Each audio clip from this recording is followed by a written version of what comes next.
ఈ మనిషిని నేను ఎన్నిసార్లు పొగడలే ఫ్రెండ్స్, ఈ మనిషిని ఎస్ఎస్ రాజమౌళిని. అరే ధరాధరేంద్ర నందిని విలాస బంధు అని చెప్పి పాట చూస్తే ఆ శివతాండవ స్తోత్రంతో పులకరించిపోయినాం కదా ప్రతిసారి మనం.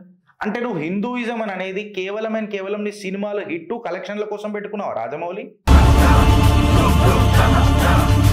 చూడండి రాజమౌళి ఏమంటాడు, this is an emotional moment for me, I don't believe in God.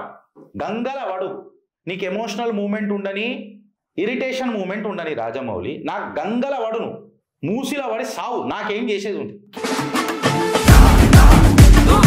Mahesh Babu సినిమాకి పగనామాలు పెట్టిండి, నంది మీద వచ్చేంత నందిని ఎక్కేంత అవు కాదా?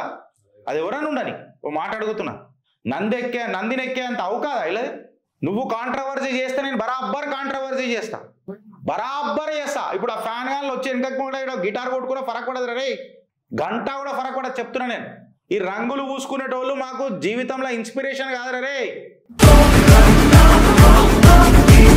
అదే ఇప్పుడు మేము బాలయ్య బాబుని ఎందుకన్నా ఓ మాట అడుగుతున్నా, డిస్రెస్పెక్ట్ చేసిండా?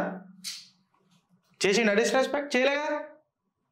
ఇదే అంటారు అహంకారం, బలుపు. నువ్వు వాడుకోనికే హిందూయిజాన్ని వాడుకుంటావు.